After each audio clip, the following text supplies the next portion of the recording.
kids! Welcome to Birdie's Book Club. I'm Birdie.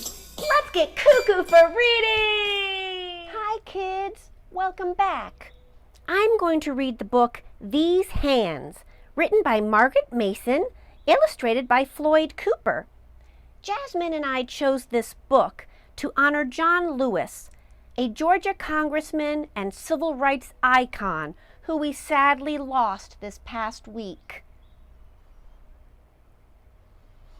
Look at these hands, Joseph.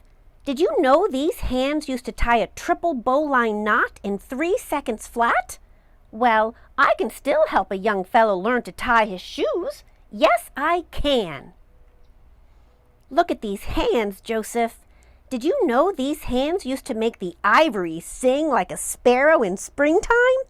Well, I can still show a young fellow how to play heart and soul. Yes, I can. Look at these hands, Joseph. Did you know these hands used to pluck the ace of spades right out of thin air? Well, I can still teach a young fellow how to do a waterfall shuffle. Yes, I can. Look at these hands, Joseph. Did you know these hands used to throw a curveball faster than a dive-bombing honeybee? Well, I can still help a young fellow learn to hit a line drive. Yes, I can. Look at these hands, Joseph. Did you know these hands were not allowed to mix the bread dough in the Wonder Bread factory?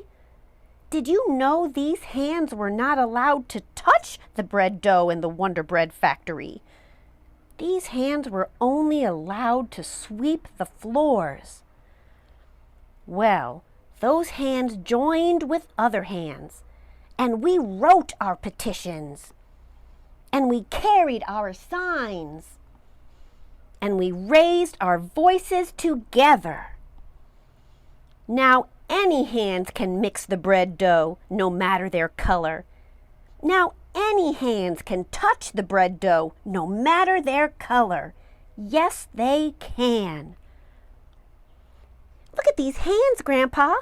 These hands used to not be able to tie a shoe, or play the piano, or shuffle the cards, or hit the ball.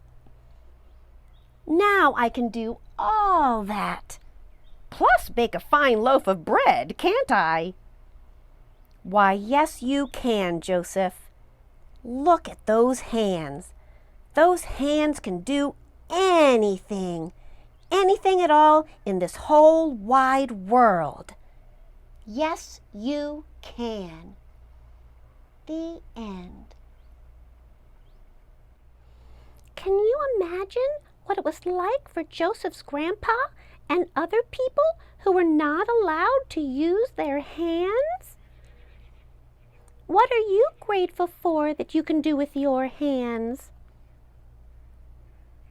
What has someone taught you to do with your hands? What does the civil rights movement mean to you? Thanks, Jasmine.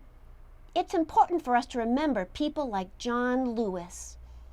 Okay, kids, that's it for this week. And remember, keep getting cuckoo for reading!